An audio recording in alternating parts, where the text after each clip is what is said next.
All right. Hello, everyone. We're really excited to have Abigail Owens here. I have fangirled. This is one of my absolute favorite authors, and I got the wonderful chance to sit down and workshop some of my own work with her. And now we're really excited to bring her in so she can talk about her newest release, The Liar's Crown. She is a multi-award-winning author who writes paranormal romance and upper YA fantasy romance. She loves plot twists that move hot and fast, feisty heroines with sass, heroes with heart, a dash of snark, and oodles of happily ever afters. Other titles include Wife, Mother, Star Wars Geek, Ex-Competitive Skydiver. I will have to hear about that one of these days. Spreadsheet Lover, Dr. Seuss Quoter, EMBA, Organizational Guru, Texan, Aggie, and Chocoholic.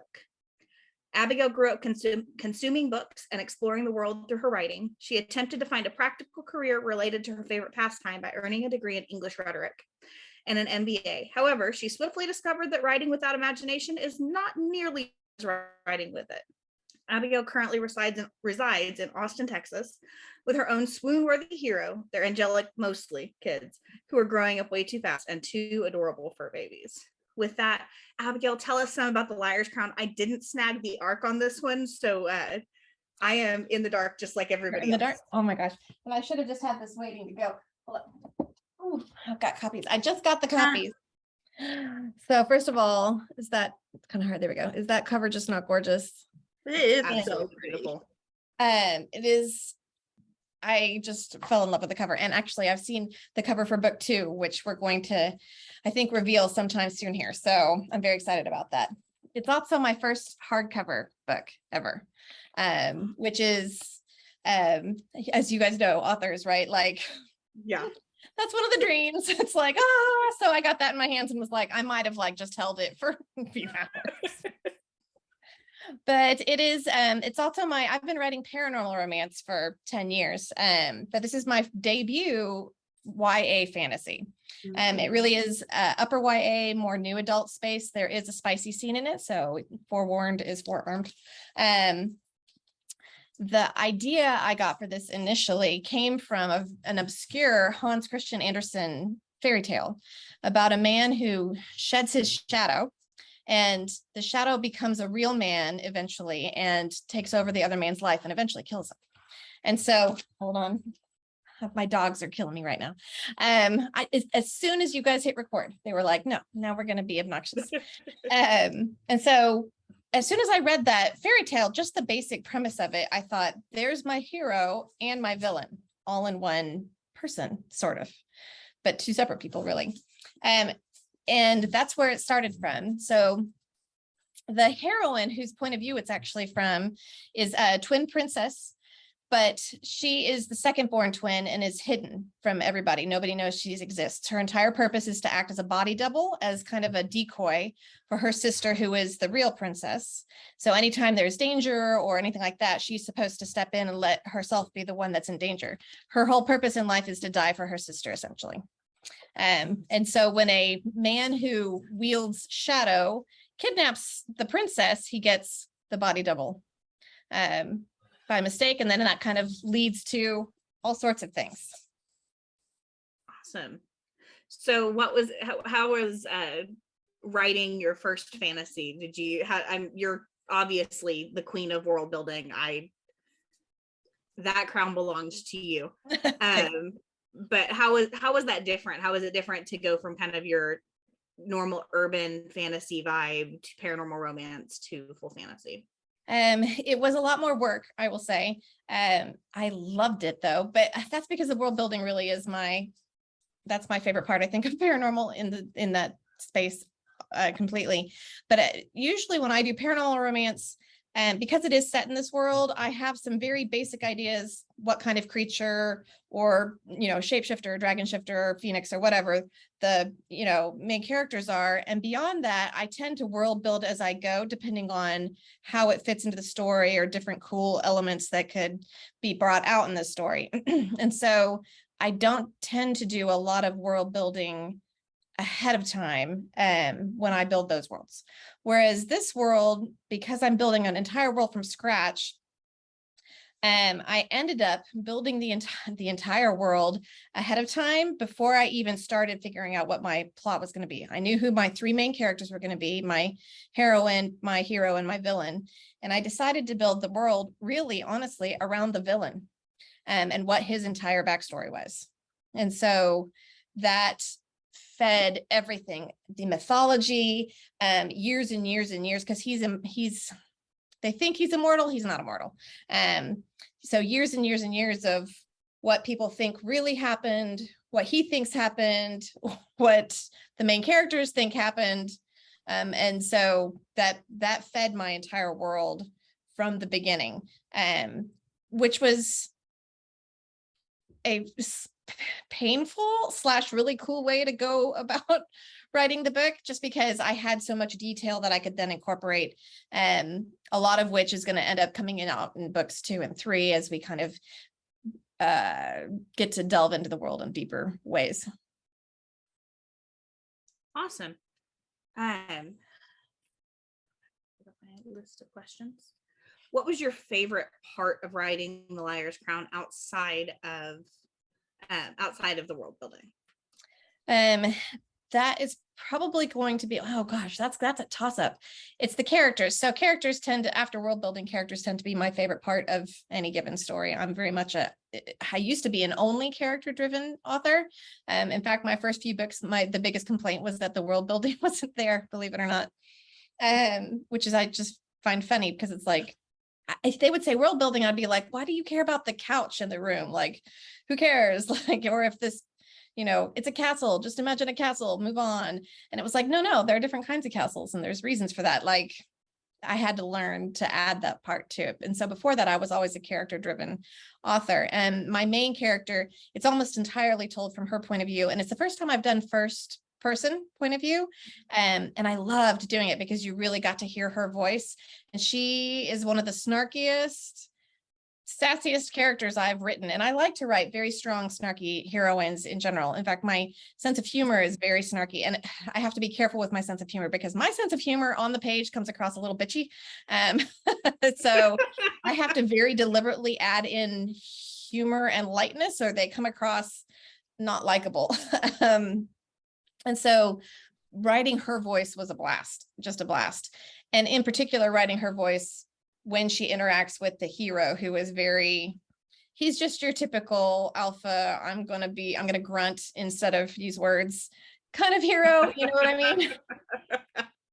Those are always a favorite. So yeah, it's a favorite of mine. And so, it's very much an enemies to lovers, romance, very much an enemies to lovers. Oh yes. With a one bed. Oh yeah. Yes. And only one bed's gotta be one of my favorite tropes ever. Technically theirs is only one hollowed out tree, but yeah. So it's that their interactions combined with her voice were just so much fun to write. Sounds like it. So out of all of the books you've read, all of the books you've written, where does this compare? What is this book the most like? It's still very much my voice. So I would say any of my paranormal romance readers are going to like this just fine. Obviously, it's not nearly as high heat as my, dragon shifters, but the heat is there in a different way. It's just not quite as explicit. And geared much more towards a younger romance where they're still, fumbling and figuring things out and don't know a whole hell of a lot. And so there's that piece to it. It definitely is supposed to be kind of in the same space as, I would say it's not quite as hot as ACOTAR. We were just talking about ACOTAR, but it's in a similar space. I would also say like Leigh Bardugo in that space, a little bit like Adrienne Young, a little bit. I would say it's in that, it's very much in that space right now.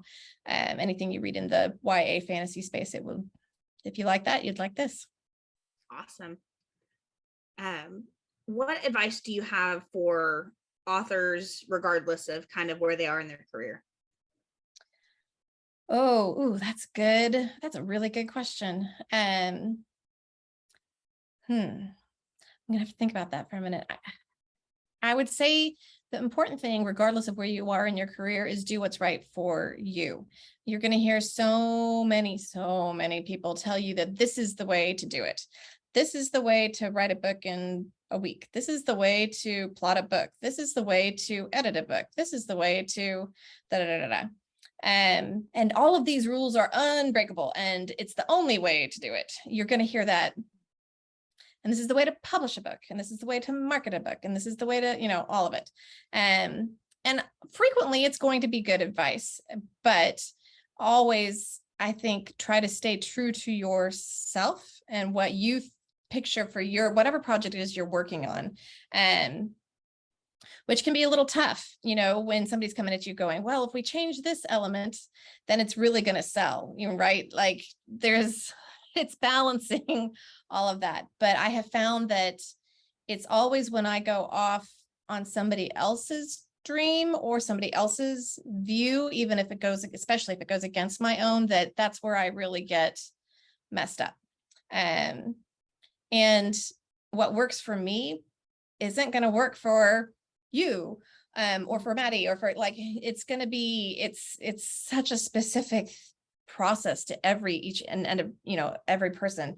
And golly, where you are today is going to be completely different from where you are tomorrow. And in some ways it's going to be like, my 10-year anniversary, my 10-year publishing anniversary is on the 20th. So 10 days before this book comes out, I hit my 10-year anniversary. And I am far and away further along than I thought I would be in 10 years in some ways. And in some ways I'm like, oh, I'm not even close to where I kind of pictured myself being in 10 years. And I can't tell you how many authors I talked to that are like, I hit the high, and then I had 5 years of slump, and then I hit a different high, and then I had another, 10 years. Like it's a definitely longevity game. So don't let anybody take that dream away from you. Just keep plugging and keep going. That was a really long, lots of advice. I tried. But obviously what you do works. I mean, you've built built that super loyal base of people who want to see you continue to write and get excited about your books. And I think that's kind of all of our dreams. That's been one of the best parts. And it's one of the parts that I didn't think about as much at the beginning. At the beginning, it was, I just want to write my stories and put them out there. And it was kind of like, if people like them, that's great. And now it's like, I love that people lose themselves in my worlds and in my characters as much as I do. I didn't realize how much that was going to mean to me. Just hearing, from anybody where they're like, I like it. And it's like, oh my gosh, if you liked it, like I spent a lot of time creating that, and developing friendships with readers and with other authors, and just a whole community around me that are as into books as I am, which is not something I had growing up. Nobody read, other than my mother, nobody read romance that I knew growing up. And no women I knew were into fantasy at all growing up. I've discovered since then that several friends were, and just didn't want to talk about it.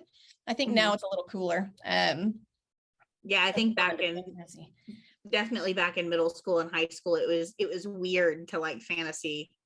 It was totally socially acceptable to like contemporary romance, but if you liked fantasy, you were always kind of that. Yeah. And I stopped writing in high school because Mean Girls made fun of me, and I eventually was like, oh, I just better put that side of myself away. And I didn't pick it back up into my 20s. So yeah, don't let the Mean Girls. My experience is slightly different, but I'm 6 years younger than Liz. Okay. So I feel like it may be also because I totally lived in my own world as far as books and didn't really care. Yeah. I feel like fantasy was a big thing for me, but Twilight got really popular around the time when I was in elementary into middle school. So that kind of new fantasy, Harry Potter. Harry Potter, obviously guys were through that too, but I feel like that when Harry Potter came out, I feel like that really was a major shift. It's those two combined, I think, because they were similar-ish Twilight time was of big for year. the fantasy romance, paranormal romance shit. Very much. And actually, Twilight is the reason I started writing paranormal romance, because I had read romance my entire life and fantasy my entire life. And then that came out and I went, what? You can do these together? Oh my God. And I found a whole world of books that was like, where have these been all my life? And why weren't these on bookshelves somewhere that I could see them easily? And so that made a huge difference. But for me, Harry Potter happened when I was in college. The first book came out, and Twilight, I was 30. And so before that, like, it was just not like, I was weird for reading things like Star Wars and Lord of the Rings and like your classic, fantasy and sci-fi stuff. Like, I was weird. I mean, I the grew shift up, from like, classic weird is fantasy cool. to recent fantasy, from male to female centered, has been kind of crazy too. Which I like. What's funny is part of the reason I got into writing, or I guess what I pictured, like, I just always had these stories where I would watch things like Star Wars or The Lord of the Rings, and I would be like, oh, I'm going to take this character, some random character, usually female, and make a whole world and story up about that person in my head because they messed up the romance. See, I started with Lurleen McDaniel's Don't Die My Love, chronic illness, contemporary romance, Oof, bawling heavy at the end. Yeah, the very first book I read by her, I'm pretty sure my mom walked in and thought somebody had died because I was bawling like a small child in my bed, clutching a book to my chest. And she's like, why do you keep doing this to yourself? Because I would bring home a new one of her books every single day from the library. And she's like, why are you doing this to yourself? Because I would just binge read. I'd find an author, I binge read everything by that author, and then I'd be like, where's the rest of it? Not that I don't still do that. I think I read 6 of your books in a week. Oh, wow. That's awesome. So I mean, I still binge read it. I'll go through phases where I'll read one author and I'll read every single thing they've ever written. Yep. I will absolutely do the same thing, even more these days, because I don't read nearly as much.